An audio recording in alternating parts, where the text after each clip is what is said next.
Do not adjust your digital device.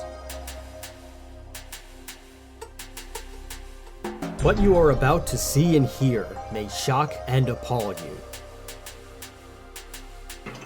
Join our hosts as they encounter countless thrills, spills, chills, and hilarity as they explore the very weirdest in pop culture. The following media is so strange, so beyond the scope of what is normal, it will make you ask the question, why does this exist?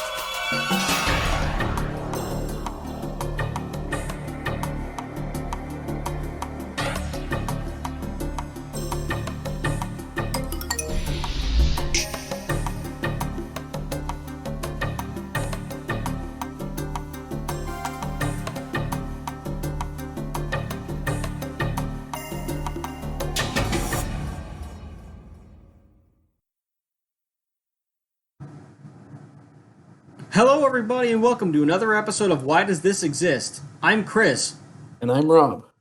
And today we've got a fantastic show coming up for you. We've got a fantastic voyage. This is about A Clockwork Orange, a movie that I'm pretty sure could not be made today. And if they remade it, it would probably suck. Probably not. Stanley Kubrick is dead.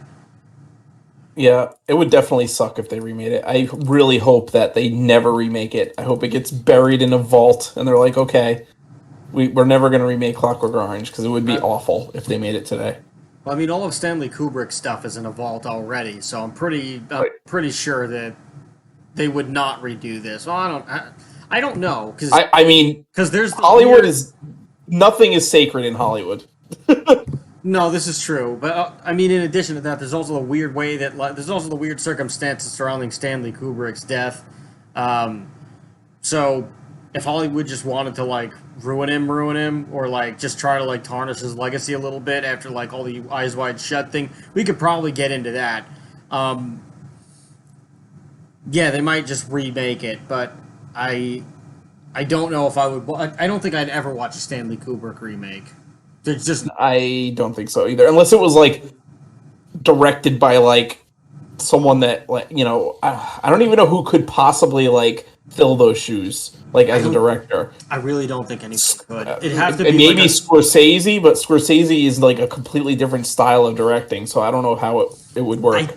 I don't think there really is anybody that could. I think the only way that they could do anything Kubrick is to just have an anthology series of various directors doing mini movies attempting to do the style of Kubrick, or at least I think that would actually be really cool. But I don't think that any one director could necessarily do anything close to Kubrick, just because he was just such a interesting and weird guy. What was it? He used to do complex. He used to do complex math equations in his head for fun. Yeah. So he was an interesting dude. Yes, very, very interesting. Speaking of interesting things, we've got our lineup of things and products and deliverables to you guys. So you guys, if you like listening to Why Does This Exist, if you like listening to the podcast, thank you guys. Thank you for coming and checking us out.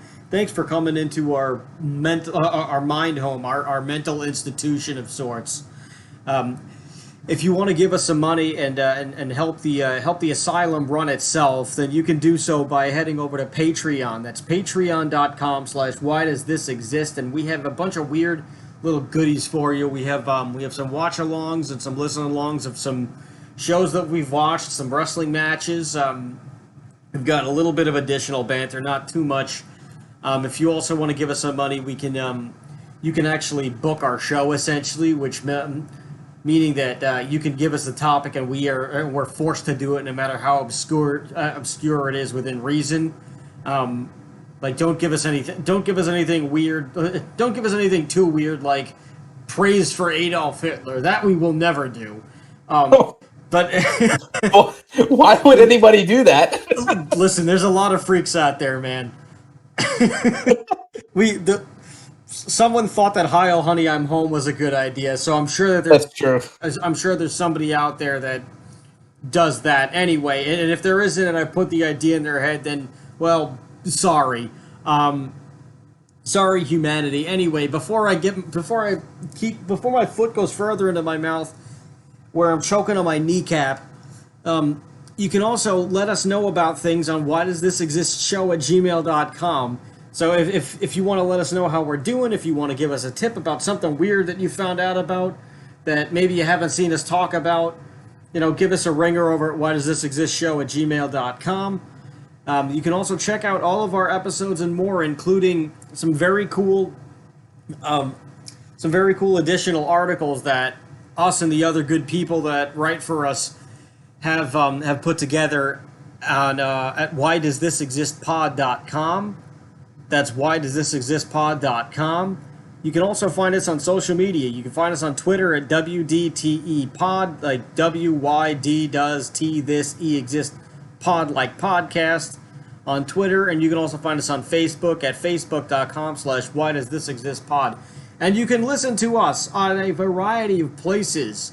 But you may also be able to contact us through YouTube, where you can like, subscribe, hit the bell that nobody likes, comment, and tell us that we're cool people. Or you can just give us a thumbs down and tell us we absolutely suck. Makes no difference to me. The algorithm runs, and then more people get to view it, so then more people can cheer us, boo us, or be indifferent to us, and it makes no damn difference.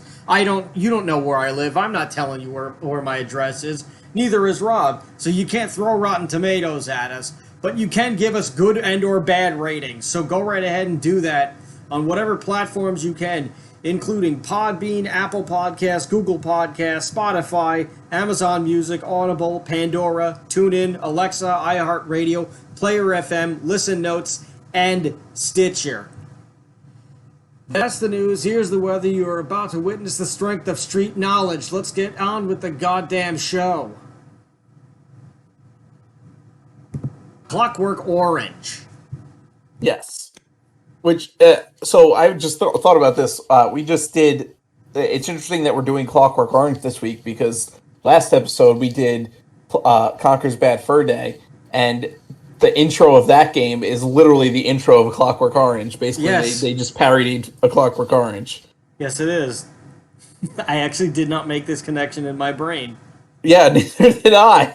It's just fate. We randomly picked Clockwork Orange this week, folks. We have a list of subjects. We're going to go a little behind the scenes here. We have a list of subjects that we've come up with that we do like once a month or twice a month, or once every 2 months or so. And we kind of just pick randomly off the list. Some things we schedule. Well, this week we picked a random one off the list, and it just happened to be Clockwork Orange. And no, it wasn't because we just did Conker's Bad Fur Day. It was completely random, and it just happens to be that it works perfectly. Yep. Long story short, just throwing darts at a board, and this of all things is what we landed on a week later. Yeah. So if you believe in coincidences, there are none. It was all preordained in the stars. Mm-hmm. A cosmic revelation, if you will. Anyway, Clockwork Orange is a novel by Anthony Burgess that was turned into a film directed by, of course, Stanley Kubrick, who we were talking about before. One of the greatest filmmakers of all time, if not the greatest. Yeah, it is a trip. It is a something that, like I think we said before, would not be able to be made today, because it's like gratuitous sexual violence and nudity and general violence.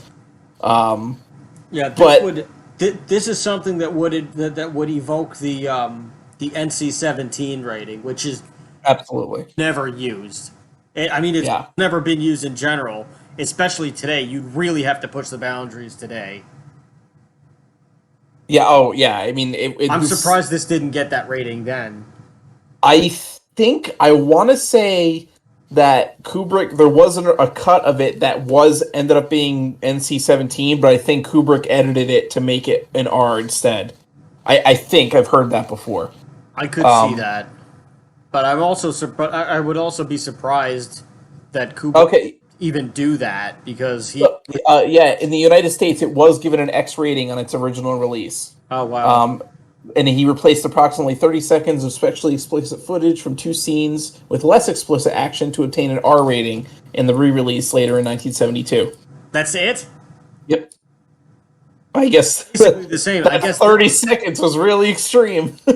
Jesus. Okay.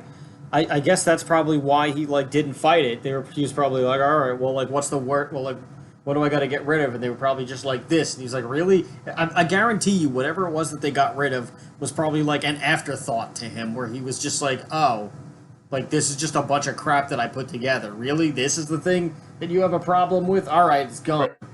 Well, I've actually heard that, I don't know about Kubrick, but certain directors will actually purposely film something that is completely like not needed for the plot or anything, that is like really extreme, like a really gory scene or a really explicit sex scene, and they'll put it in so when the raters see it, they'll be like, okay, and like compared to other scenes, they'll be like, oh well, that's the worst one. If you cut that, we'll give you a better rating, and they'll cut that, and it's like, well, we don't give a shit. We put it in just so the raters, like the censors, would say to cut it, and it wouldn't affect the rest of the film. I don't know if Kubrick did that. I know other directors have done that in the past. I know they do that with like TV, with a lot of TV shows. I think we may have talked about it, how they like do that on animated shows, especially in the '90s. They would do that with like Animaniacs all the time, and like South Park does it too, where they'll put in something super absurd, so that like in hopes of getting like a certain joke past the censors. It would just basically distract them, and they'd like take out the joke that they wanted to like, that they just wrote as like a filler joke anyway, and they'd leave in the thing that they wanted. But a lot of times, the opposite happens, and they take out this joke, and they take out the joke that they wanted to keep in, and they leave in the worst joke. Yeah. Which just means censors are idiots. I mean, well, of course, we knew that already. And they do it with video games too. When the ESRB rated The Elder Scrolls 4 Oblivion when it first came out, they gave it a T rating, not knowing that there was gratuitous blood in it, and also scenes where like there's friggin' corpses hanging upside down with their friggin' crotches being cut off and stuff. Oh my God. When you're in Oblivion. And somehow slipped past the ESRB, and then they're like, "Oh shit!" And then they recalled it and really released it as an M-rated game. That's so funny. Yeah, masses. So censors are just friggin' idiots. Of course. Yes, similar to many executives out there, which we have said before. Yeah. So, long story short, if you want to make it in this world, especially America, don't work hard. Screw up, move up. I wish I invented that quote, but I had first heard that when I was working at a music store, and like some guy came in who he was like a foreman in the in the lumber industry. No, he was not a member of the secret society that lives beneath the Queekin brothers, run by the Queekin brothers, not to be who have nothing to do with the Rothschilds. In fact, the Rothschilds, they answer to the Queekin brothers, let me tell you. Yeah, I was going to say, little do you know, the Queekin brothers are the real controllers. Secretly running the show. There's always a bigger fish. Always. And its name is Queekin, god damn it. Damn you, Queekin brothers! They better give us a friggin' sponsorship for all the times we mention them. I mean, it's either that or we'll be dead. Maybe. Or both. Maybe the sponsorship is letting us live. Oh, yeah, that's a good sponsorship. That's a good sponsorship. I'll take it. Anyway, so the Clockwork Orange, there's a few subtle differences between the novel and the book. One of the key things is that there's a chapter if you haven't seen this movie, like, what the hell are you doing with your life? It's on 71. There's I'm not even gonna bother saying spoilers ahead, because if you haven't seen it, it's a 50-year-old movie. So if you havenven't seen it by now, too bad. You're about to get spoiled. Yeah, it's your own damn fault. Anyway, so at the end of the book, basically, I guess we better go backwards a little bit. So the movie revolves. So the movie / book revolves around this guy Alex. He leads this gang. It's basically like a dystopian society in London, I believe, where just all these it's not quite like the Warriors where it's a bunch of gangs, but it's similar to the Warriors where it's a bunch of gangs, but they're running around and they're committing their crimes and everything. There's still some sort of order. It's just and there's just squabbles really, and Alex leads his band, which what the hell is the name of these guys? They are. I know he calls They're it called the Droogs, but like I don't know yeah, exactly what Jews. their name is. He calls his friends the Droogs, which is like which is the Russian word for just like friend, buddy, or whatever. I don't know. I can't remember what the hell the name of his gang is, but I don't think his gang is named in the movies. Maybe in the book they are. okay, But I'm pretty sure they're not named in the movie. okay. Well, anyway, these these ragtag group of rogues, I haven't used that in a long time. Um, they show up and they cause mischief and they get into fights with other gangs and they beat the hell out of each other and all that stuff. You know, kids being kids essentially. I mean, he's like sort of like somewhere between like high school and college age around this time. They don't necessarily specify how old he is.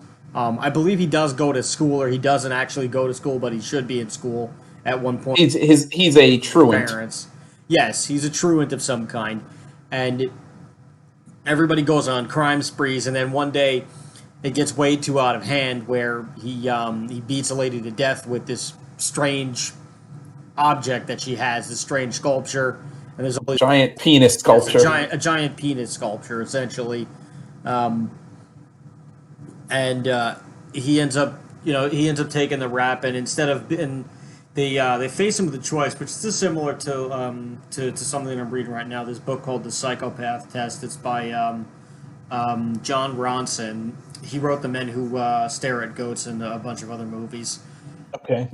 So instead of long story short, he gets arrested, he gets tried for murder. Basically, he can either go to jail, or he can. Well, he does go to jail. He does go to jail, but like to get out, but like he finds out about this type of psychological conditioning technique that's going on called the Ludovico technique, and they just need like people to experiment on so that they could give presentations or whatever, or like try to like prove this theory to be correct. That Basically, the theory is that they can cure somebody. they can cure the criminal mind or the sociopathic mind through aversion therapy. So the point of the therapy is they basically give him drugs that make him physically ill and force him to watch like violent movies and like explicit sex scenes to kind of like make him sick, him feel sick to his stomach when he sees that Or even thinks of it. in real life, or when he even thinks of violence or like extreme sexual like violence or anything like that. Right. So he basically like decides to sign up to be a guinea pig instead of like so that way he could avoid like staying in prison for a long time. Mm-hmm. And it tends to go the opposite way that he thought that it would. Yeah. Because like he goes to like he goes into it and he's like, oh well, I'll just give them what they want. I'll put on a show for them. I'll pretend that it works, and then I'll be home free and I can go back to doing what I was doing. And it actually ends up working, and Yeah. he can't. He ends up basically being ostracized from his group. Like they like his. Well, he's in prison for several years. Yes. The group kind of disperses and does their own thing. One of his gang members becomes a police officer. Actually, I think in the movie it's two of his gang members. In the book, it's one of his gang members and one of the rival gang members become police officers.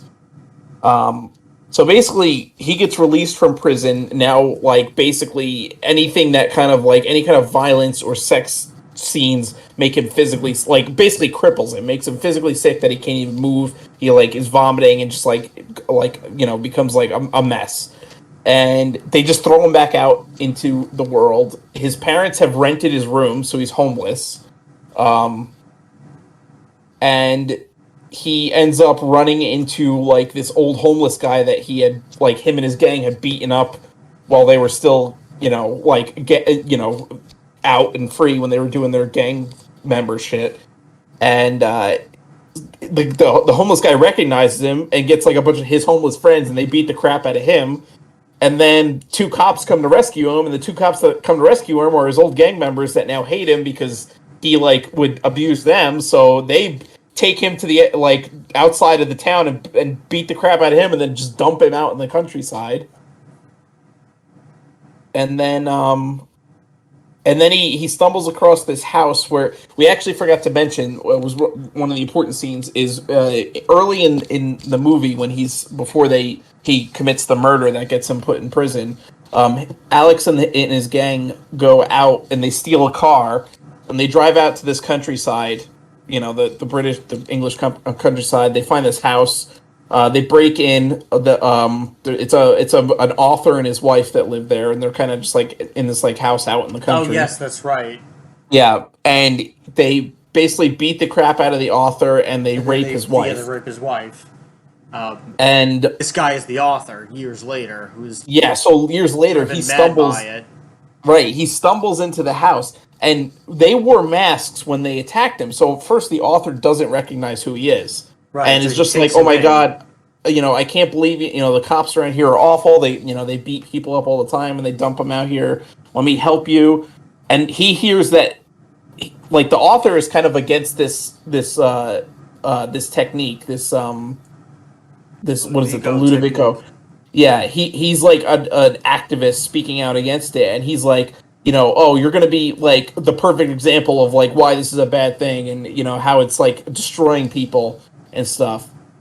And so he kind of like brings him in, takes him in, cleans him up, feeds him, or like tells him, okay, here, you go take a bath and we'll make dinner. And the author is like in a wheelchair, I guess, from the injuries that he sustained, and his wife had passed away from the injuries she sustained from being raped, allegedly. Yeah. And so this author has like this like servant that like helps him. It's like this big friggin' tall dude, and helps Alex go and like bathe himself and get fresh clothes. And the thing that kind of spurs the author's memory is that while Alex is taking a bath, he starts singing in the Rain, and that's what they were singing while they attacked them, years before. So the author all of a sudden is like, holy crap, this is the guy that did it, and like is now like kind of plotting his revenge because the guy, life was ruined by Alex and his gang. So he like poisons his wine and like basically like it is gonna like friggin' like lock him up and like destroy him basically. And I think Alex ends up. I think he like gets away somehow. I think what happens is that the author starts playing Beethoven for Alex, and Alex he gets like sick. This was something that we actually forgot to mention. So one of the other Alex's favorite pastime is listening to classical music, specifically Beethoven's Ninth. Yes. And at first the Ludovico technique doesn't necessarily work, but when they start playing classical music in the background, which is the thing that he loves, combine it with this other thing, and that's what makes it that's what makes him snap, is because his favorite thing becomes the soundtrack to all of these atrocities that they're showing him, and then suddenly that clicks, and he ends up snapping because he ends up basically being conditioned against Beethoven's Ninth. Yes. Which is his favorite piece of music. And so basically what the author does is he drugs him, locks him in a room, and like blasts the Ninth Symphony to the point where Alex jumps out the window, tries to commit suicide. And basically he like wakes up in a hospital, and the government like comes and they're like apologizing to him. They're like saying how like it's terrible what happened to him, and they're gonna like fix everything and get him a job, and he's gonna help with the the election campaign for this guy who's like trying to like campaign against this technique and all that. And basically what Alex realizes is that the minister brings in a stereo system and plays the Ninth, and Alex is not sick from it anymore, and like so realizes that the technique is no longer like it was like a temporary thing, and it's no longer affecting him. And then like the last lines of the movie is "I was cured, all right," and basically is that implying that he was back to like his old self. He was able to go back to like violence and sex and listening to Beethoven. So that's where the movie ends. Now the book, you've read the book. The book is a little different. Why don't you explain the ending of in the book? I mean, there's a lot of subtle differences between the book and the movie. Mm-hmm. In the book, for example, in the book he's actually conditioned against all of music, Oh, okay. but in the movie it's only Beethoven's Ninth. Okay. But that's just one of many. Like the reason for him going to the reason for him going into the deciding to go to the Lodovico technique is because it's after he kills an inmate who was like sexually harassing him. So that's when they just kind of like he doesn't like volunteer. He just he they just pick him. They're just like, all right, He's forced into it. yeah. They're like, all right, this guy's pretty bad. Like usually, let's try it out on him. If we can fix him, we can fix anybody. Yeah. The movie, they're just like, hey, do you want to do this? And he's like, yeah, whatever gets me out of here. Mm-hmm. Even his prison number in the book and the film is like shortened for some weird reason. In the book, he like drugs and rapes 2 10-year-old girls, which in the movie, obviously, you can't do that.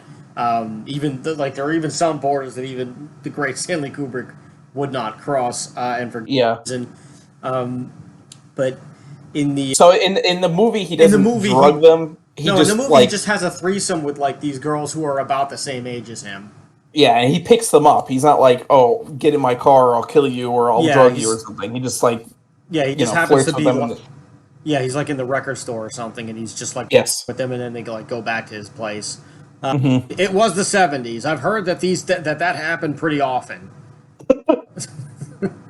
Thankfully, not from my parents, but from people I used to work with who were around in the 70s. Unfortunately, that guy is no longer with us, but rest in peace, Mike the cop. Very nice guy. But the key difference is in the book there is a second chapter. There's a hidden last chapter, so it's more of like an epilogue in the book that Stanley Kubrick chose to leave out of the movie. Instead, he gave the movie the ending that he gave it, where he jumps out the window and he wakes up in the hospital, and like it's implied that the fall, like hitting his head on the fall, is what reverses the technique, where he just like basically gets a concussion so bad that he he just undoes the whole technique, and he can it's implied that it's implied that he goes back to what he's doing, but what he was originally doing, but it doesn't. His life of crime, but it doesn't necessarily show you, so it leaves it open ended. The movie, right? Where in the book, he like in the final chapter, he it doesn't work. It like wears off eventually, and he goes back. He goes back to his life of crime for like a brief period, but it just doesn't do anything for him anymore. Like he just naturally grows out of it, and then he like it's almost like it was a phase for him, and then he gets married and he has children and he has like a normal job and whatever, and he kind of like gets his life together, and he's just kind of like a normal person, and like it's like it almost like the book is just kind of like in the book it's just like it was just a phase the whole time basically. Like that where I think that was interesting, but Kubrick I think was just like there's not really like he just I think didn't he didn't I don't think he I think he just didn't like it. Yeah, I think Kubrick felt that the final chapter kind of like undermined the rest of like the theme of the rest of the book and the point of the rest of the book a little bit, because like the whole point of the book is that, or I mean, or the story in general of Clockwork Orange is kind of that like,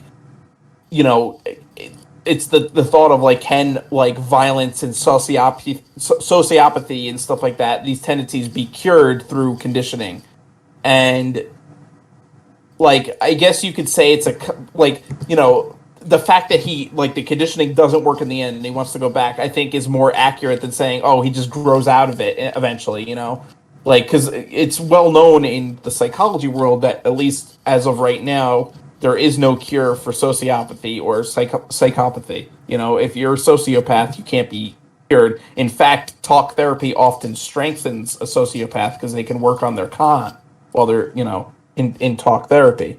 Right. Well, because So I think, what is it? They can't feel empathy, but they can fake yes, empathy. I think.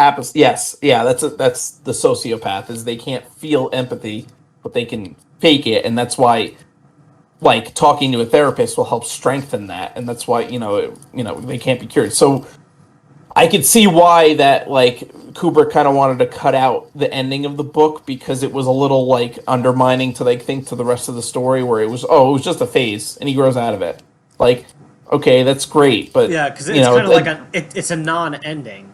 right, right. It kind of like makes the whole rest like the whole point of the book like just fall flat because it's like all of a sudden like it's like, well, why did they have to do this technique if you're just gonna grow out of it? It wasn't just. This is not a situation where it's like boys will be boys kind of thing. Like he commits violent acts of violence and rape and he's not a good person. He's a sociopath. No, he ruins the lives of at least 3 people in this movie. Right. Probably much more. And right. He's not a kid friggin' spray painting, symbols on a friggin' wall, or like, yes. throwing friggin' eggs at someone's house. He's a violent criminal. Yeah, he's no Bart Simpson. No. So, the fact that he just goes on to lead like a normal life and have a wife and kids and not even care, it's like okay, that's interesting. Like, what the hell? Yeah, and then plus, like, you're just kind of like sitting there and you're just like, really, this guy never really gets his comeuppance. Yeah. Like, yeah. He does a little bit of prison time and then, like, he does this thing, and so he suffers for a little bit, but then he just goes back to it, and then he just stops because it doesn't do anything for him anymore. Like, but he gets away with whatever it was that he did. Mm-hmm. Like, that doesn't work.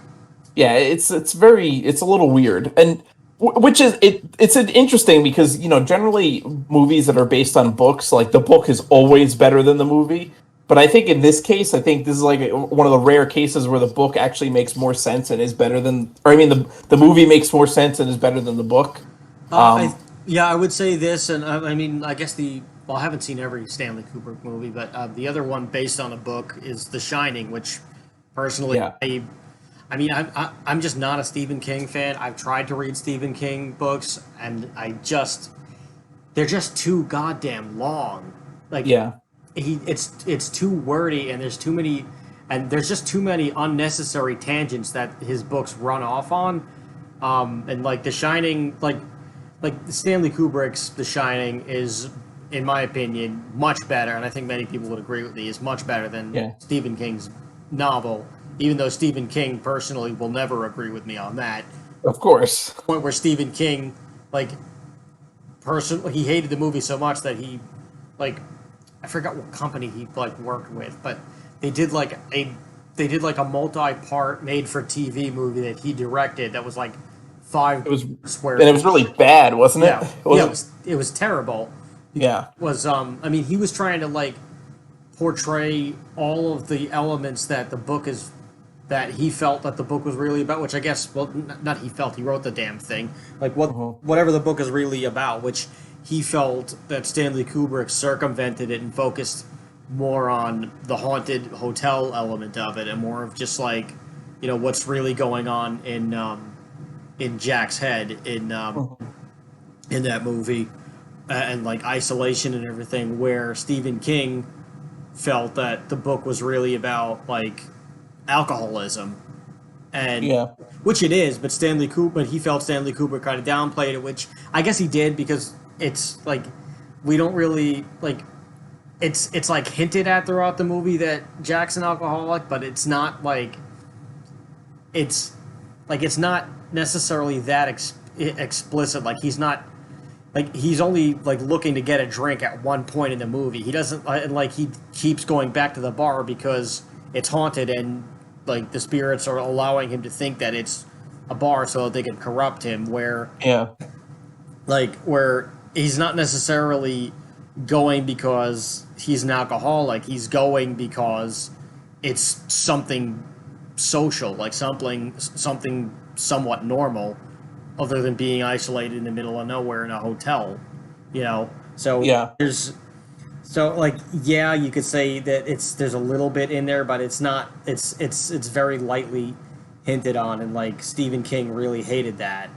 It's interesting because The Shining, the Stanley Kubrick Shining, is widely regarded as one of the greatest films ever made, Yes. and like critics like thought it was amazing. It's probably one of the greatest horror films ever made, and like the fact that Stephen King didn't like it, it's just like he took your book and yeah, okay, it wasn't exactly how you wanted it, but he adapted it into like again one of the greatest films ever made, and you're mad like I don't know. That's just I think Stephen King's a little weird sometimes. Well, I mean, there's a lot of like weird like unnecessary things in his book, like in Yeah, in many of his books. I mean, I haven't read all of them. I haven't read any of them, like I just said. But I know things like at the end of like the first part of it when like they're kids and they beat it for the first time as kids and they all like the first half when they're like kids.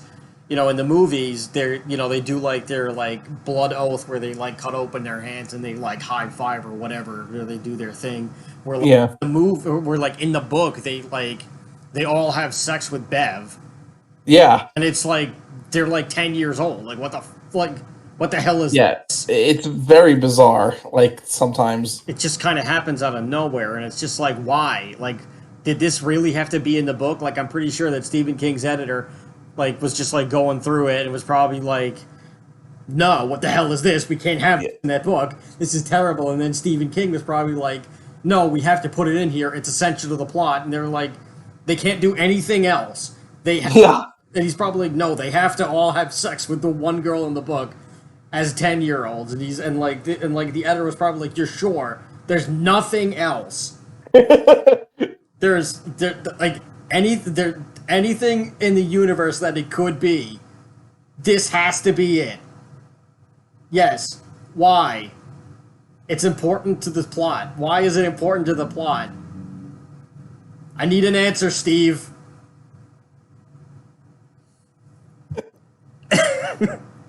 I don't know. Honestly, I probably would have quit if I was his editor after that. I probably would. I probably would have said, if you can't give me a good reason for this, I'm out. It's interesting because don't give me any reason for this. I'm out. it's interesting that because like Stephen King, like a lot of Stephen King books were turned into films, and in fact, some that you would never even think, like The Running Man, was a Stephen King book. Yeah, that I didn't know. It was published under his pseudonym, Richard Oh. Bachman.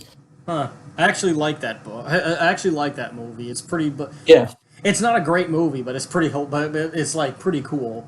it's not a great movie, but it's No, an Arnold Schwarzenegger movie. You can't. It's like yeah, it's fun to watch, and then you get Jesse Ventura in there too, just yeah. sure. But yeah, I mean, like, and a lot of his books were like turned into like amazing movies, like Shawshank Redemption, Yeah. and The Green Mile. Like, so it's like it's weird because obviously he's a great writer because he's got this huge body of work that's been like it's timeless. Like so many people, like everybody knows who Stephen King is, and has either watched one of his like movies based on his books or has read his books. So it's like, but it's like just like these random weird things that he puts in his books sometimes, or like he's just like a weird guy. Yeah, I think that's really like the only. I think that's really the only way that we can really describe it. Yeah, But I mean, there's just like there's so many of his books that just became movies. Like yeah, like Christine, like the one about the car. yeah. There's obviously it's been turned into multiple movies. The Shining, like we just said, it's been turned Cujo, into movies. Cujo, Children of the Corn. Like there's so many. Yeah. Like it's you can go on and on. I mean, he's one of the most successful writers of all time. Yeah, I'll never take that away from him. I won't say he. I'll never say he's a bad writer. He's a very good writer. He just doesn't do anything for me. But there's a lot of people that he's the world to them, and more power to you. he just doesn't do it for me personally. I prefer Clive Barker as Mhm.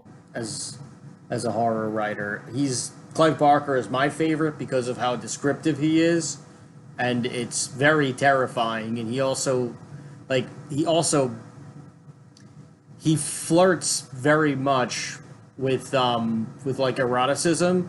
Mhm.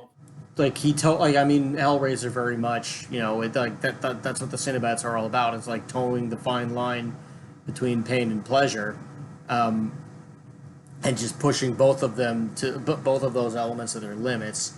Um, but his books do that too in their writing. Like it teases you, it teases you, and it flirts with you, and it terrifies you at the same time. I personally I love Clive Barker's work. But anyway, we're not talking about Clive Barker. We're not talking about Yes. King. We're talking about Stanley Kubrick. We can talk about those folks for at another point in time. Uh-huh. But a fun fact that's also a difference between the book and the movie.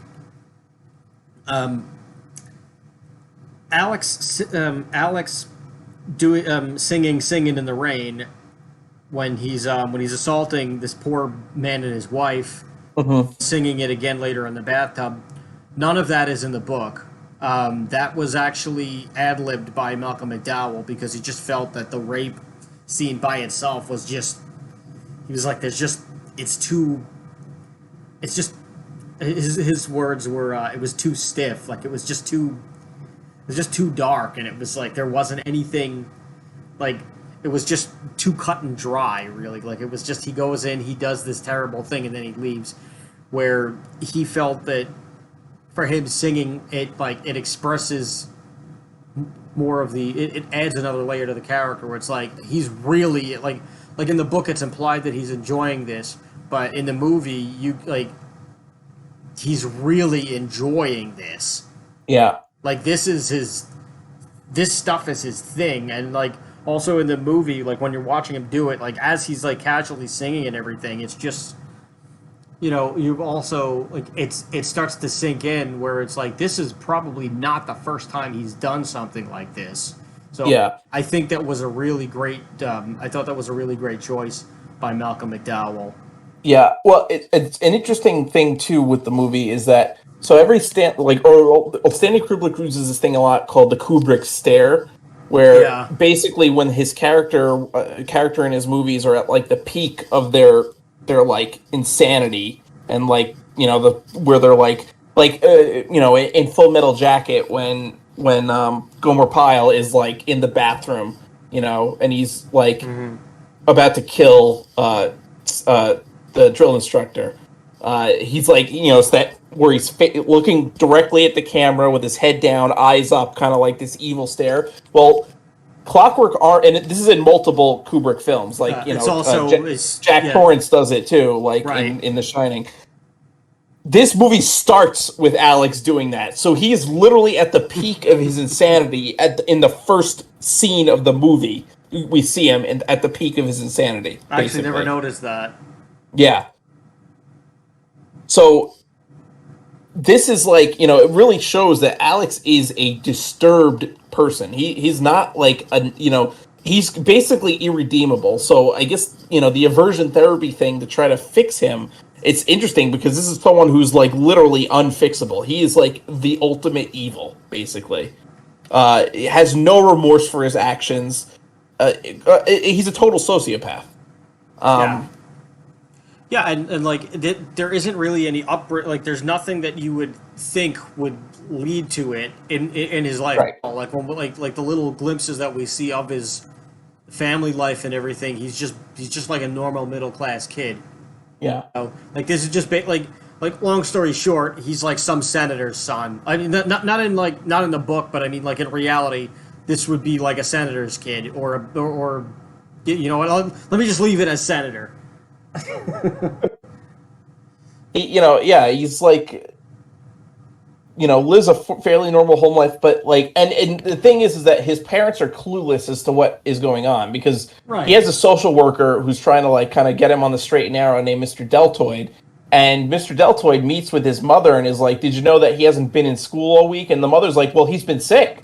You know, because Yeah. Alex is of course like, oh yeah, I'm sick, I can't go to school today, and then she goes out to work, and then he goes and does whatever he wants. You know, he sleeps until 2 in the afternoon, and then goes and friggin' picks up two girls at a record store. You know, and then at night he goes out and does violent things because that's like what he did. You know, meets up with his gang. They go to the Korova Milk Bar where they drink milk that's laced with drugs, Mm-hmm. and then they like they get high and then they go out and beat the shit out of people or rape women. It's just and like the parents have no idea. So I guess it's kind of a commentary on like the upper middle. Well, it's weird though because he's not really upper middle class because they live in kind of a small apartment.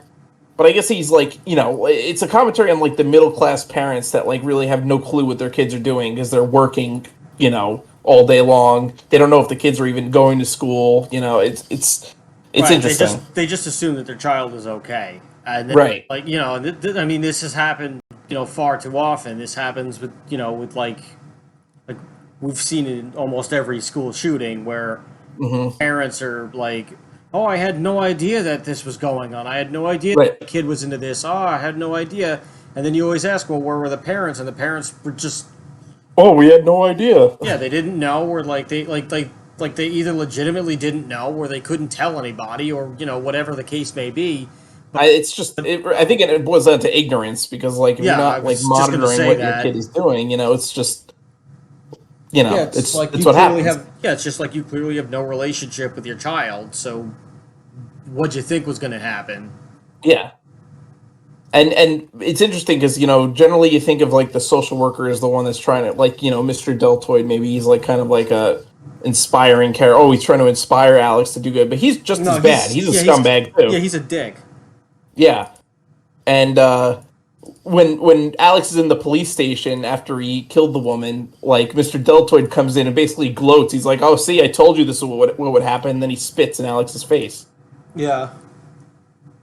So he really had no interest in actually. He was probably like, oh, I just got to friggin' take care of this friggin' this delinquent kid because it's my job, and that's the only reason. Like, I really don't give a shit otherwise. Yeah. Well, in the movie, he hits him in the balls too. Yeah, Like he just smacks him in the crotch, and it's like kind of weird. yeah, They don't really address that, but it's kind of like okay, well, this is kind of like a weird thing. Like it's just as bad because it's like he's a predator too. oh yeah, absolutely. There's really no good people in this whole like except maybe the victims, I guess. Like, Well, yeah, and they die or bad shit happens to them. So but yeah. it sucks to be them, I guess. Otherwise, there's really no good people in this whole world. I mean, it is a very clearly a dystopian world. Yes. When Alex is walking home after like his night of the ultra violence, he's like walking in like there's trash littered everywhere. It looks like a friggin' rundown piece of shit neighborhood. Yeah. His apartment building is like all like dilapidated, and there's like friggin' the elevators broken, and like there's just graffiti on the walls. Um, it's like a really shitty world that he lives in. So I guess that's kind of just like what happens is like people just become assholes because they live in an asshole world. Yeah, I guess so. I mean, like, like one of the themes in the movie is also just, like, just the act of like people are doing things in self interest, and they're like, and they're pretending that this is like for the greater good, Mhm. where it's not like the Ludovico technique. It's clearly this doesn't really do anything, and it's not good. It's it's still very traumatic for the person, and it's still like it doesn't cure anything. This is just the doctors like just this is just the doctors just experimenting with with people who need some sort of like real some legitimate form of like mental like just kind of like just some sort of legitimate form of mental health or like mental help, and this is just not what they're doing. They're just basically just trying to traumatize them to get them to stop. Well, yeah, and they're just trying to prove their technique works. That's like they don't really give a crap about fixing Alex. They just want to say, "Oh, look, our techniques work. Now pay us millions of dollars so we can do it on other prisoners." Basically, Right, like it's just all like self-interest. right. And even like when Alex gets out of prison and he's quote unquote fixed and he's trying to like, everybody that he wronged gets revenge on him basically. Like he freaking gets beaten like to like shit by the homeless people, and like his two quote unquote friends that were in his gang, like that are cops, they like bring him to the countryside and beat the crap out of him, dump him out in the country, like Yeah, you well, I know, think I think in the movie when he like sees that they're cops, he's just like, "What are you doing this for?"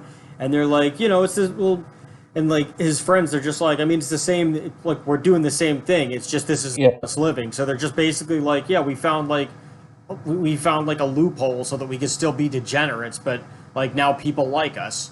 yeah, and we have power, and Yeah, that's another I think theme of the movie is like power. Like Alex has power in the beginning because he's leads this gang and he like attacks people, and then like his power is basically stripped from him because he gets this Ludovico technique and he can't do anything. He can't even defend himself because any form of violence makes him physically ill, you know? right, So he becomes like helpless basically until he like gets quote unquote cured again. right. I mean, that's the other theme is that just like just power corrupts. Yeah. Well, yeah, and It's the clearly same. It's the because same thing with the doctors because the doctors are now the ones with the power, and right. the doctors are in fact corrupted because they're corrupting all of these tortured souls Yeah. in self-interest, and PR Deltoid. He's in a position of power of some sort. He's supposed like he's his post-corrective advisor, whatever it is. He's like Mhm. he's guidance counselor, whatever the hell you want to call him. He's basically a social worker. Yeah, he's a social worker, and like he has no he doesn't want to like actually help this kid. He just wants to throw his weight around. Mhm. So like it's another issue of power. It's power leading to abuse in one form or another. It's very interesting. So I was just looking at the cast. I didn't know this, but did you know that David Prowse plays Julian, who's the author's like bodyguard slash servant, manservant guy? Oh no way!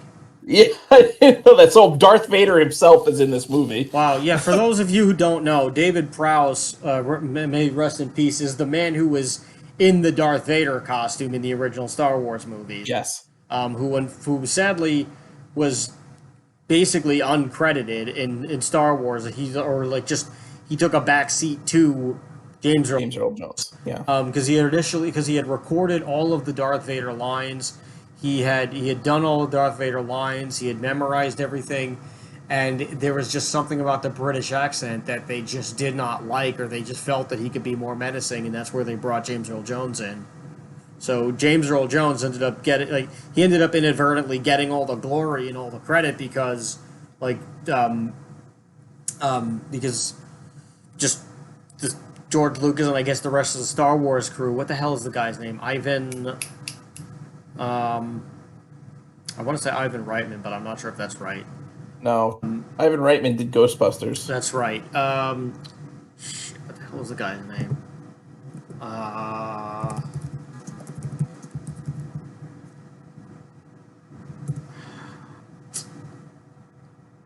Yeah, I don't. I'm trying to blank. It's gonna take me too damn long.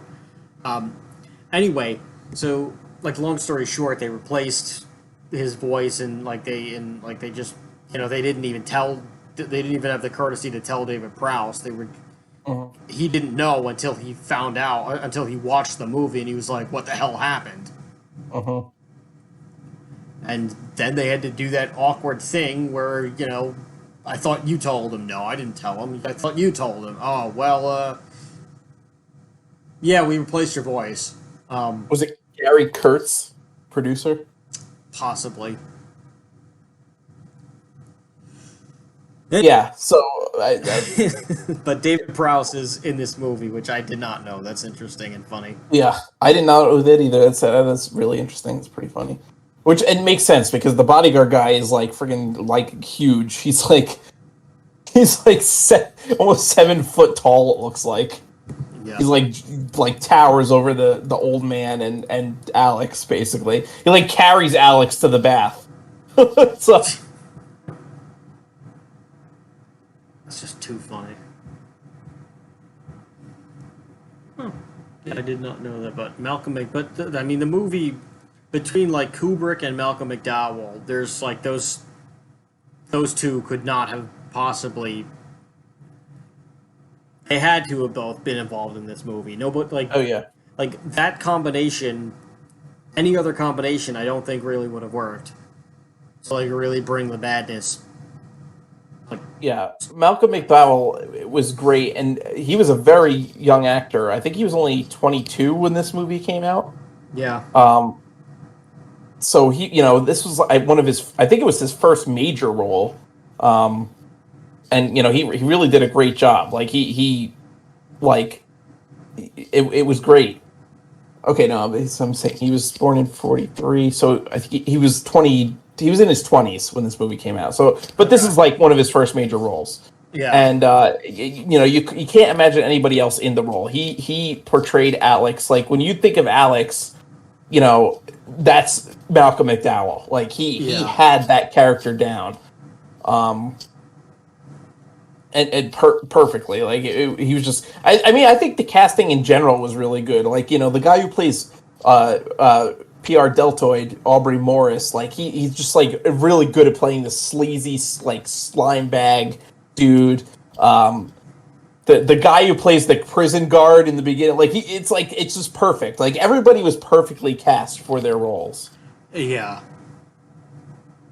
Yeah, it Um, worked so well. But like Malcolm McDowell, he understood his character. Like that's where you get the mhm. performances. It's not necessarily always the actor. Yes. I mean, it is the actor, but it's not always who you cast. It's if they understand the character. If they truly understand the character, that's when you get the greatest performances. Hmm. That's why Daniel Day-Lewis is so. I mean, a lot of times it is method actors, but method acting can be very painful because you engross yourself so much that you kind of forget who you are for a long Yes. time. Like Yeah. Daniel Day-Lewis, he refuses to break character while during the shoot of the entire movie from pre-production to post-production. He refuses to be called by the name Daniel in any setting. He constantly whatever voice or accent or anything that he's putting on that stays with him. And I mean he gets incredible performances, but my God, it must take such a toll on him. Like I can only Yeah. imagine that that's why he's, retired like 3 or 4 times because he's probably like, I can't, I don't know how long I can actually do this because it's affecting my mental state. Yeah. I mean, that's what And that's that's what what they told killed me. that's Heath what Hedger. killed, yeah, Heath Ledger. Yeah. I mean, allegedly, there were a lot of other things at play. I've heard that he was also just like he was just not hanging out with very great people either, and that also Yeah. affected him a lot. Like he wasn't really like much into drugs until he started hanging out with certain people. Yeah. But it's all like it's not it's not the best actor. It's the actor who understands the character the best that Yeah. gives you the greatest performance. And I think he really understood Alex. Whether there was some kind of a kindred thing that he found when he was thinking about the character, or when he was creating the backstory, or when he was doing whatever he was doing, there was something about it that connected. And that's why in some roles, some actors do very very well in certain roles, and then they just have other roles where you would think that because they were so great in this that they would be perfect in that, and sometimes it just doesn't work. Hmm. It's just necessarily because maybe they just fully didn't understand the character. But Hmm. the other thing, I mean, the other thing that also just Kubrick was just such a mad genius. Like Yeah. did all sorts of crazy experimentation, and he was very hostile. So I don't know if he could even work today because of how everything is much more pulled. Everything is much more like they really rein everybody in a lot more because of Yeah. political correctness, and a lot of times have changed, and there's a lot more HR laws and everything like that. Where Yeah. I don't think that he could really do very much anymore. That he was known for because he was very he would really try to get the best performance possible, and he was very he was he was so anal about everything, and he was just such a perfectionist and just such a smart guy that he would keep people up for like he would make the actors, he would like run around, he would like bother the actors and torture the actors for like multiple days just so that he could get the shot. Like he would make sure that they did Yes. not sleep for like days. I think like Shelley Duvall, that like The Shining, it basically made her quit the business because she just she was just like she couldn't sleep. Like he intentionally made sure that she could not get a wink of sleep so that she could look as bad as the character was supposed to look in that movie, so that she was supposed to be as distressed because she really was that distressed. Um, he would do all these crazy things with the actors. Like he would really get the work out for you. Like if you were getting paid by the hour, he made damn sure that he was getting an hour's worth. Yeah. He like crews would not sleep. It was not uncommon for the crew to not sleep. It was not uncommon for the crew to just be rigorously working overtime and then cutting everything specifically the way that he wanted, to the point where even he would get in there and he would do it because he everything was his everything had to be the way that he saw it in his head, and if he couldn't get that out of you, then he had to physically do it. Yeah.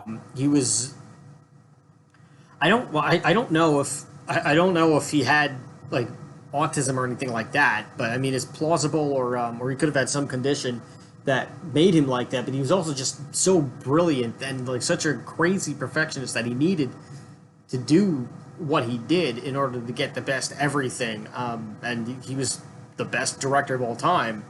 And he would fight tooth and nail to get his movies done the way that he wanted them done. Mhm.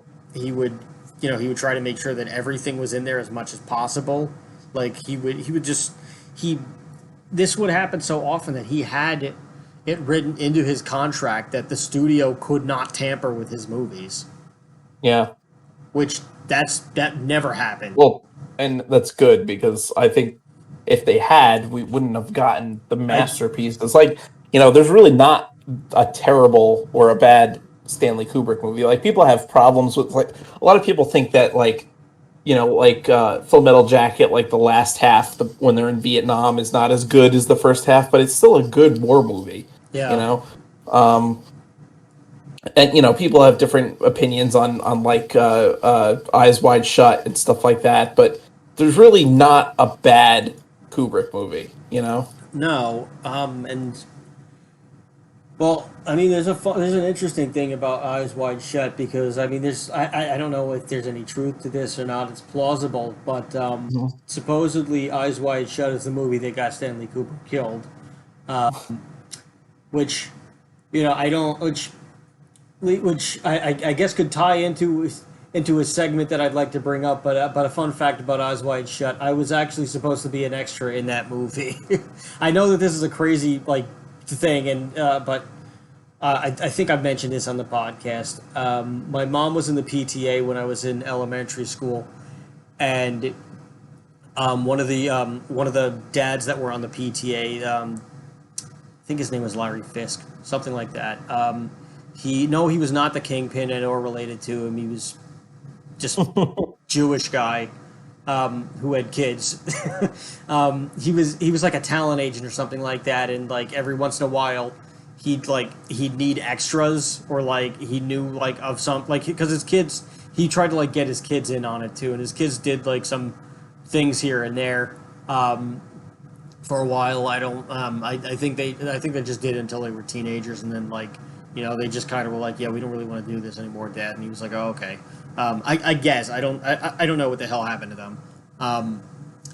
But I was an extra in You Got Mail in a deleted scene where Tom Hanks and Meg Ryan are talking in a bookstore, and in the background there's a boy wearing he's wearing like a newsboy hat and like a like a winter jacket, and he's just reading books in the back of the library. That kid is me.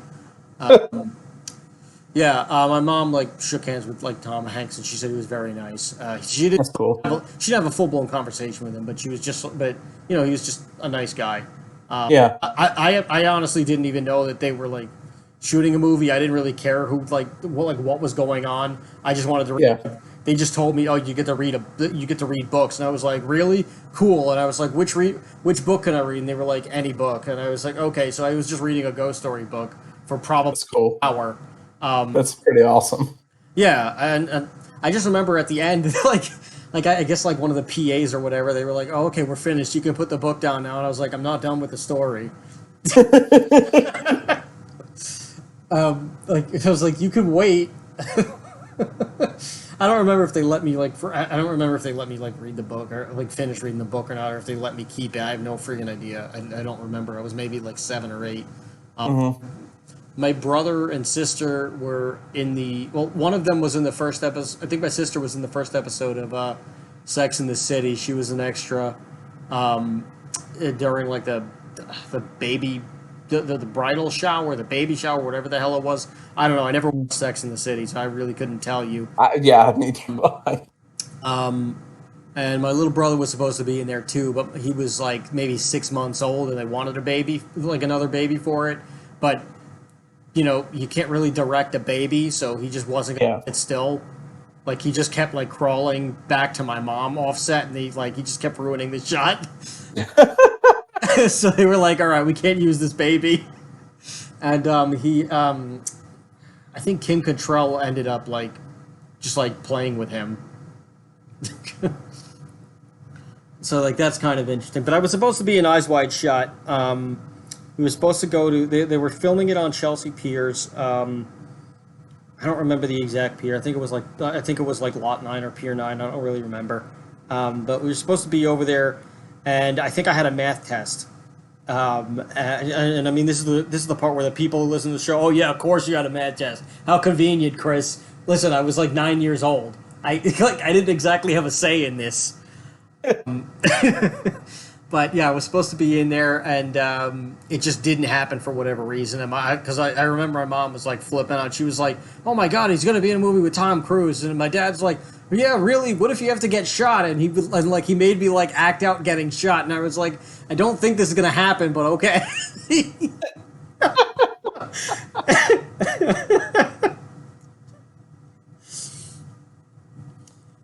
Yeah, so there's that. But yes, speaking of getting shot, that leads us to this segment that I actually wanted to introduce to you a little while ago. A new segment on the show. Maybe I'll come up with some theme song, some like theme music at some point in time. But this is called Truth or Whacked, which the way that this segment goes is going to be a figure who has potentially died a controversial death on various accounts, and you and I will discuss as to whether or not we think that the truth happened, which means they died the way that that the media said that they died, or they were whacked, which means some big shot off them for whatever reason. So Stanley Kubrick, and I guess we could kind of end the show on this. Stanley Kubrick, was he whacked? Truth or whacked? Your go.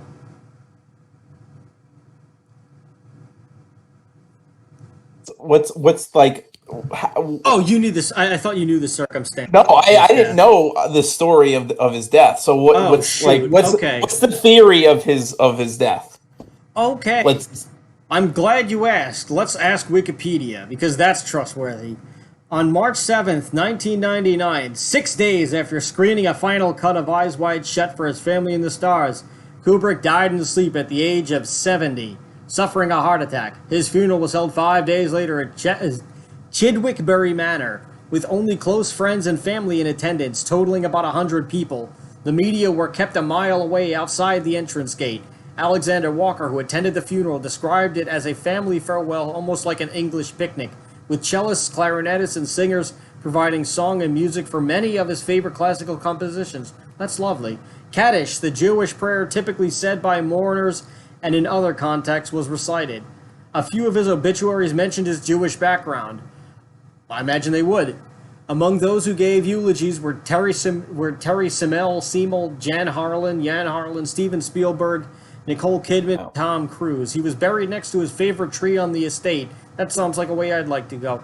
Not the heart attack, but like being buried next to a favorite tree. Let's not confuse Yeah. the two. For any of the Quicken brothers in attendance. In her book dedicated to Kubrick, his wife Christine,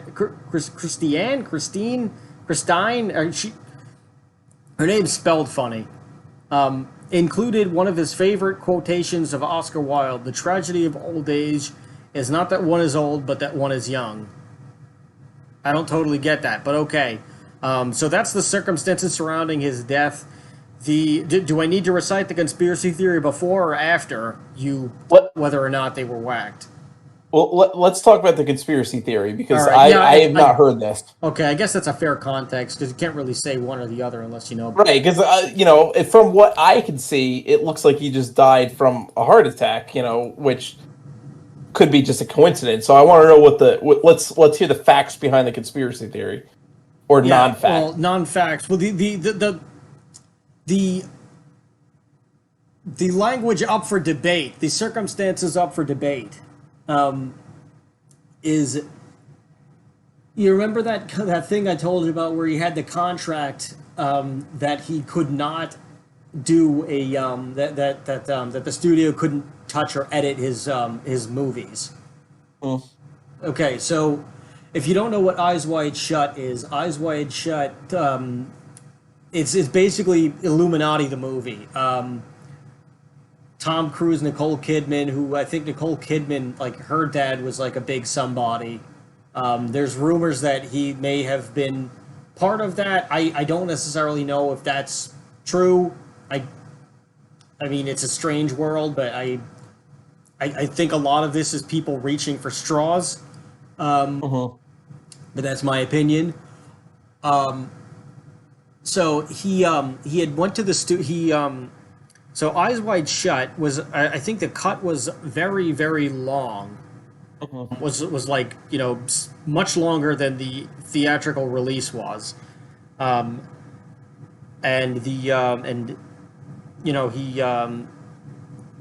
He delivered his movie to the studio like he normally did. The studio got a hold of it, and he comes in and the studio shows him the cut of the movie, and there's 45 minutes missing, and the 45 minutes is supposedly from the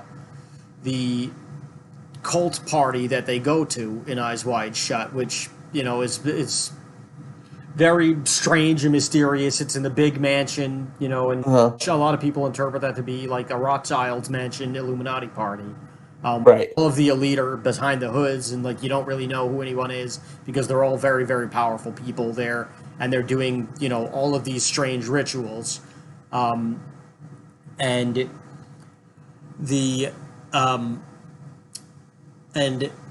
so 45 minutes of that party was cut from from what the studio gave him, and he said and they got into a big argument and a big scuffle and everything, and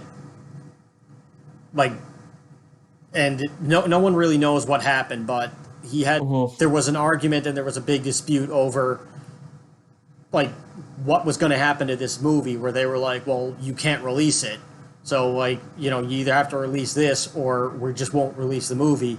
And he's like, then I'm just going to sue the crap out of you, get out of my contract and release it anyway, because you're in violation of this contract, like complete violation. You can't touch me.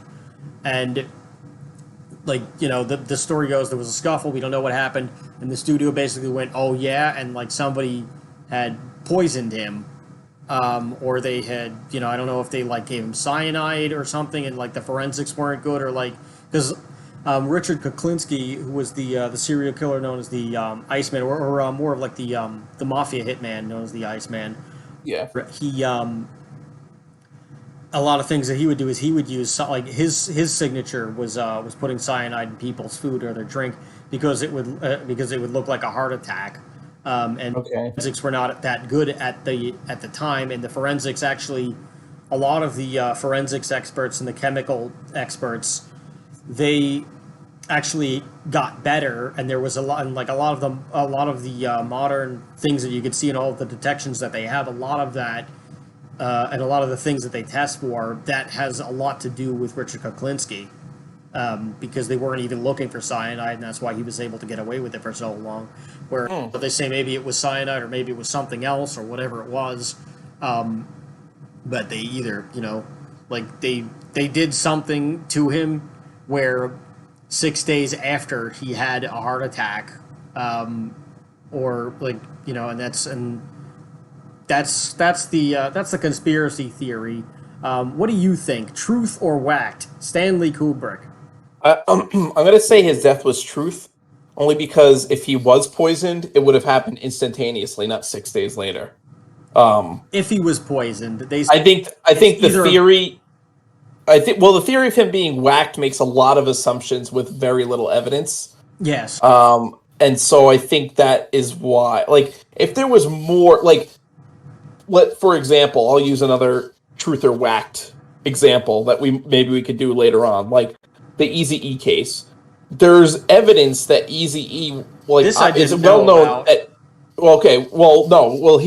That he was attacked by Suge Knight in the studio, and Suge Knight and his thugs, and it was only shortly after that he died of AIDS. Now, Eazy-E's son believes wholeheartedly that Suge Knight infected him, that injected him with, like, someone. They got blood from someone who had AIDS and injected it into Eazy-E, and that's why he died. Oh, wow. And Suge Knight even talked about this on Jimmy Kimmel Live, and I believe 2001 or 2002. What? For Jimmy Kimmel, yeah. So this is the freaky thing, and this is why this is like a whacked thing, and this is why I 100% believe that Suge Knight whacked Eazy-E, is that Suge Knight talked about it. He was on Jimmy Kimmel Live. Jimmy Kimmel came out wearing a bulletproof vest as a joke against Suge Knight. And Suge Knight's like, so Jimmy Kimmel's like basically like, see, you were away for a couple of years. You don't know this is like the style now. And Suge Knight basically like, yeah. See, you don't get shot anymore. See, what they do now is they get blood from an AIDS patient and they inject it into you. They give you the easy, and he says the word, they give you the Eazy-E treatment. No. Yes. I gotta. So that's crazy. Yeah. So going back to the Stanley Kubrick thing, I think there's too many assumptions being made. I think he might have just died of a heart attack. Especially because later on, his daughter did an Ask Me Anything on Reddit a few years ago, and said that her father was very proud of the film. So I think if he was, like, mad at it or thought it was being edited by the studio, I don't think he would have, said that he was proud of it. He probably would have, I don't think, or unless his daughter is somehow involved with the conspiracy too, like, I don't know. I mean, I think I have to say the same thing. I think I gotta, like, I'm sure all the conspiracy theories now are gonna, like, boo us, and they're not gonna listen to the show anymore, and they're gonna tell us we suck, and we'll probably get a bunch of hate mail and dislikes. But you know what? It'll probably be more than we ever got. So okay, go right ahead. Look, I love a good conspiracy personally, but it's got to have some more compelling evidence than this. This does not have very compelling evidence. Yeah, I don't think there's a whole lot of legs to this. I think personally, I think it was just a weird coincidence. I think he did. Yes. I think he did die in his sleep at age 70, suffering a heart attack. I mean, it's a little bit, he wasn't like a skinny guy or anything. And he was a chain smoker. It's been well known. He smoked a lot. So yeah, he was a chain smoker. He, combined that with, not sleeping a lot, during, like the field that he was in, intentionally, like, being a workaholic, being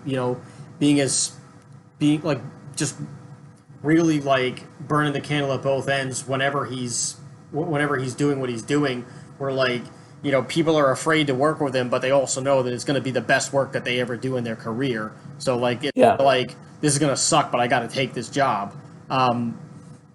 Where, him being as crazy as he was, like, just working, as brilliant as he was, it was crazy.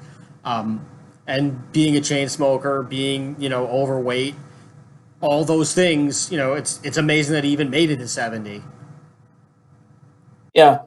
So, and I think I gotta could apply Occam's razor. Yeah, we can apply if we apply Occam's razor to this theory, which for those who don't know, Occam's razor says that the the conclusion that makes the least assumptions is generally the right one. If we apply Occam's razor to this, I think it falls apart pretty easily. I think it's safe to say that Stanley Kubrick died of natural causes. Yeah. It was not murdered. No, I do not think so. It's a fun theory, is why. Yeah. And I'm sure that there is a cut with. I'm sure there is a cut in a vault somewhere. Possibly in the. I want to say it's the London Film Institute where they have the Stanley Kubrick wing, if I'm not mistaken. Let me see.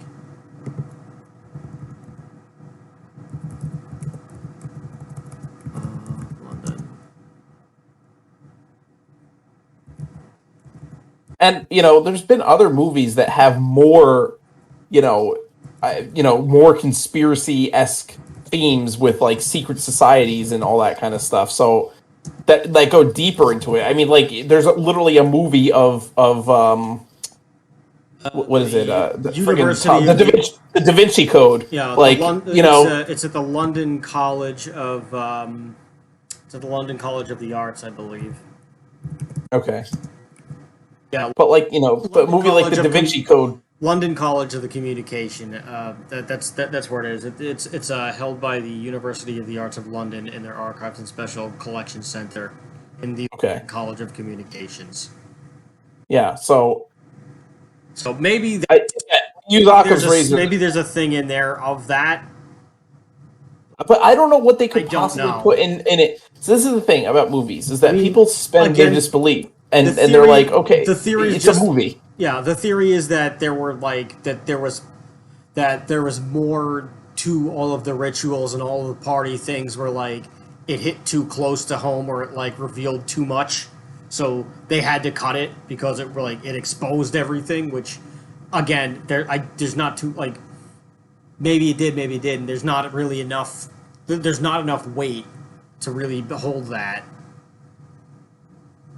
So yeah, I don't think so. I don't think so. I don't think it was murdered, as they say. Yeah. Yeah, I would go with he just died. Yeah, but as you were saying, I was gonna say, it's one of those things where they could put something like that in a movie, and people are gonna say, "Oh, well, it's a movie, so obviously it's fake." Yeah. It's like there's certain things that like the government is not really afraid of it leaking out because people won't believe it anyway because it's so far-fetched. They'll just assume that it's fake, Right. So it's like, okay, whatever. People are going to just say, oh, it's a movie. Yeah, you're going to have those like crazy conspiracy theorists. People are like, oh my God, what is Kubrick trying to tell us? The Illuminati control everything. This is our rituals. They use satanic magic to control the world. Yeah, but people... The whole point of a conspiracy theory was friggin' invented by the CIA to discredit people that are actually coming up with real things, such as the questioning the official report of the Kennedy assassination. Right.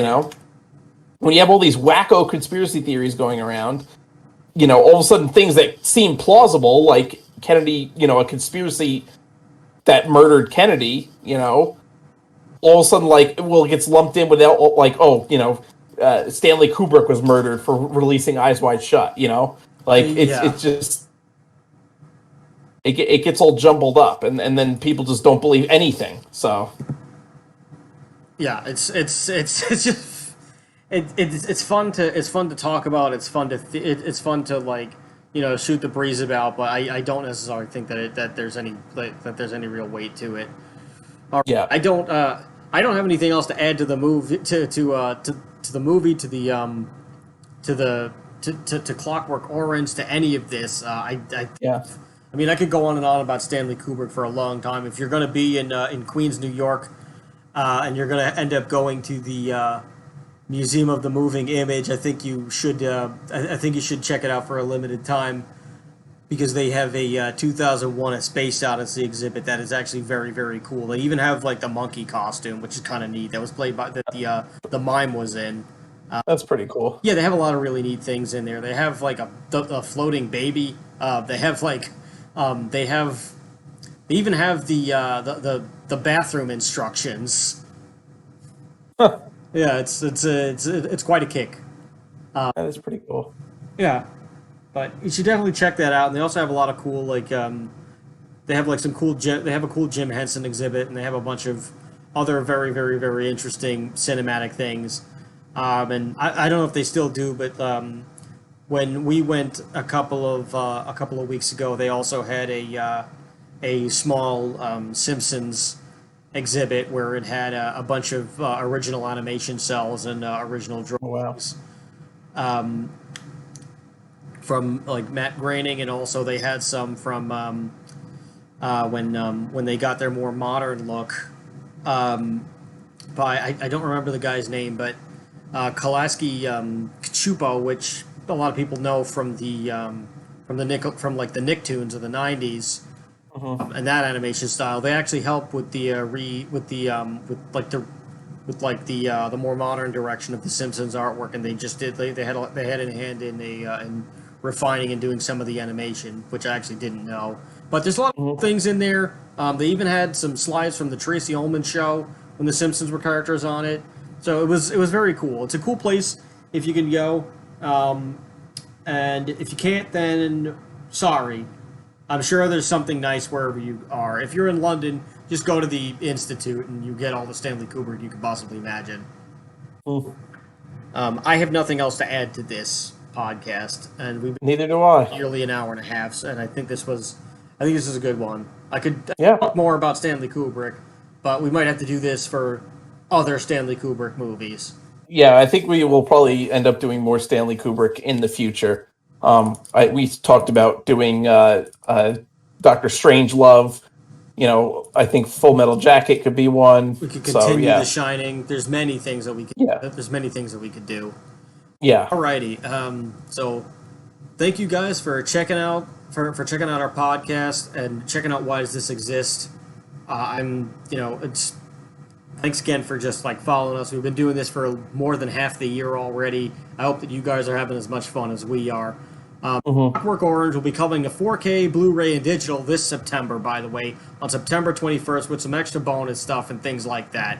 So if you're a fan of the podcast and you're a fan of that movie and you're a fan of Stanley Kubrick and you're a fan of everybody else and all things involved, then I guess you might as well buy it on September 21st. We're not sponsored by these people. We don't have any sponsors because, well, we just don't have that many followers or fans, but the cult is growing. Speaking of cults, but this has been Why Does This Exist? I'm Chris, And I'm Rob. and remember, everybody, question everything. Good night.